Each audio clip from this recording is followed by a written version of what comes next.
Good morning बच्चों। निकाल जी 5th class की हिंदी की बुक। 2 लेसन हमारे दोबारा कंप्लीट हो चुके हैं।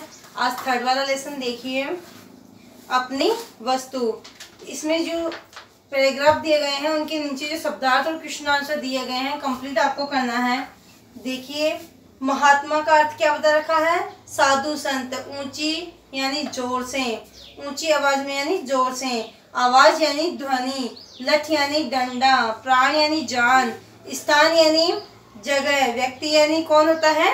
आदमी। उद्यत, किसी चीज के लिए उद्यत होना, तैयार होना।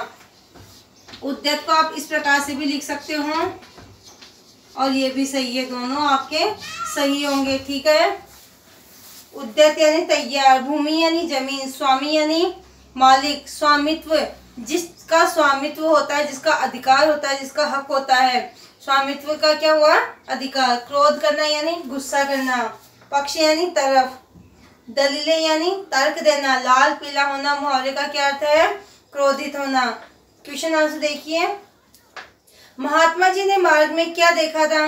2 व्यक्ति आपस में झगड़ा कर रहे थे। दोनों व्यक्ति क्या कर रहे थे? दोनों व्यक्ति आपस में झगड़ा कर रहे थे। मार्ग में पहले में है, महात्मा जी ने मार्ग में क्या देखा? महात्मा जी ने 2 व्यक्तियों को ऊंची आवाज में बात करते हुए देखा। दोनों व्यक्ति क्या कर रहे थे? झगड़ा कर रहे थे। दोनों व्यक्ति अपने अपने पक्ष में क्या दलील दे रहे थे? दोनों भाई भूमि पर अधिकार बता रहे थे कि यह भूमि मेरी है। दूसरा कह रहा था कि यह भूमि मेरी है। उपयुक्त गद्यांश का उपयुक्त शीर्षक क्या होगा? 2 व्यक्तियों का झगड़ा। पैराग्राफ के अकॉर्डिंग क्या बताया गया है इसका? 2 व्यक्तियों का झगड़ा। सेकंड पैराग्राफ के क्वेश्चन आंसर देखिए, महात्माओं का स्वभाव कैसा होता है? महात्माओं का स्वभाव कैसा होता है?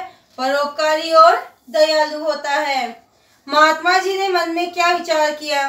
महात्मा जी ने सोचा कि दोनों का झगड़ा कैसे मिटाया जाए, दोनों का झगड़ा समाप्त करना चाहिए। ये समाप्त कैसे हो? दोनों व्यक्तियों से महात्मा जी ने क्या कहा? महात्मा जी ने कहा, से सज्जनों, आप कौन हो और आपस में झगड़ा क्यों कर रहे हो? समझौता का समानार्थक, समझौता शब्द है, उसका समानार्थक यानी पर्यायवाची शब्द क्या है? इसका पर्याय सुलह है। समझौता करवाना या सुलह करवाना, दोनों के बीच में झगड़ा मिटाने को कहा गया है। समझौता करना या सुलह करवाना। तीसरा पैराग्राफ देखिए, उपयुक्त गद्यांश का उचित शीर्षक। इस पैराग्राफ के अकॉर्डिंग इसका शीर्षक क्या है? संपत्ति का बंटवारा। महात्मा से एक व्यक्ति ने क्या कहा? व्यक्ति ने कहा, महात्मा, हम दोनों भाई हैं। हमारे पिता ने मरते समय अपनी संपत्ति का बंटवारा किया था। उसके अनुसार इस भूमि का मालिक मैं हूँ, फिर भी यह व्यक्ति ही झगड़ा कर रहा है। दूसरे व्यक्ति ने महात्मा को क्या समझाया? दूसरे व्यक्ति ने महात्मा को समझाया, महाराज, यह सब झूठ बोल रहे हैं। जमीन मेरे हिस्से में आती है। यह मुझे डरा धमका कर इसे हड़पना चाहता है। अगला है, हड़पना शब्द का आशय क्या है? जो हड़पना शब्द है इसका अर्थ क्या होता है? यानी छीनना। हड़पना यानी छीनना। डरा धमका कर किसी वस्तु या संपत्ति पर अधिकार जमा लेना। 4th वाले पैराग्राफ में देखिए, महात्मा ने क्या उपाय सुझाया? महात्मा ने उपाय बताया कि भूमि से ही पूछ लेते हैं कि भूमि का मालिक कौन है, इस भूमि का असली मालिक कौन है, इस भूमि से ही पूछ लेते हैं। दोनों भाई किसको देखने लगे? दोनों भाई महात्मा जी के मुंह को देखने लगे। भूमि की आवाज को कौन सुन सकता है? महात्मा भूमि की आवाज को सुन सकते थे। भूमि की आवाज कौन सुन सकता था? महात्मा जी। उपयुक्त गद्यांश का उचित शीर्षक क्या होगा? भूमि की आवाज। इस पैराग्राफ के अकॉर्डिंग क्या होगा? भूमि की आवाज।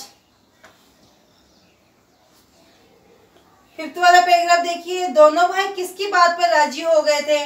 दोनों भाई महात्मा जी की बात पर राजी हो गए थे। किसको जोरों से भूख लगी थी? महात्मा जी को। किसको लगी थी? महात्मा जी को। उनको भूख नहीं लगी थी, वो तो क्या कर रहे थे? नाटक कर रहे थे। क्यों कर रहे थे? क्योंकि वह दोनों का झगड़ा समाप्त करना चाहते थे। महात्मा कहाँ बैठे थे? एक पेड़ की छांव में बैठे थे। उपयुक्त गद्यांश किस पाठ से लिया गया है? कौन सा लेसन का क्या नाम है? अपनी वस्तु। 6 वाले पैराग्राफ में देखिए, भोजन कहाँ से बनकर आया? भोजन दोनों भाई अपने घर से बनाकर लाए थे।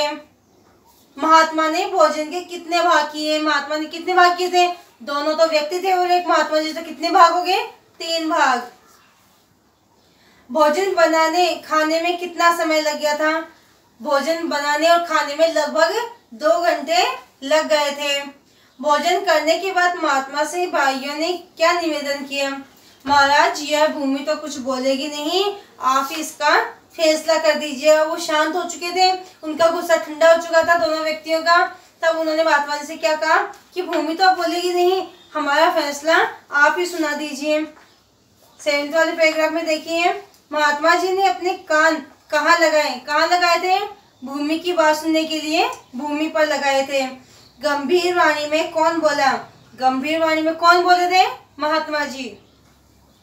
भूमि ने महात्मा से क्या कहा? भूमि ने महात्मा से कहा, मैं इन दोनों में से किसी की भी नहीं हूँ, ये दोनों अवश्य मेरे हैं। मैंने इनकी कई पीढ़ियों को पाला है, आते और जाते हुए देखा है। भूमि का शब्द का पर्यायवाची क्या होगा? धरती, जमीन, धरा। ठीक है। नेक्स्ट पैराग्राफ में देखिए,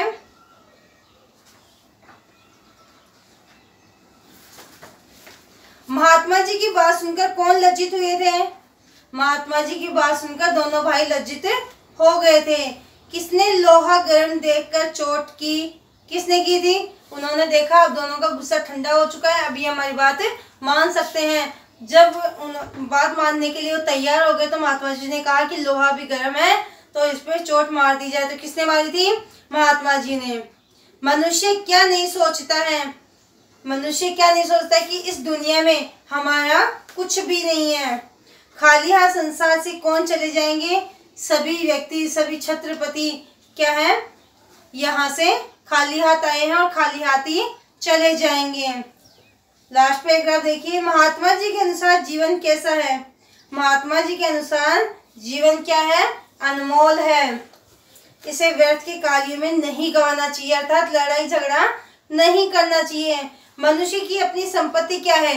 मनुष्य की अपनी संपत्ति उसके अच्छे कर्म और बुरे कर्म हैं।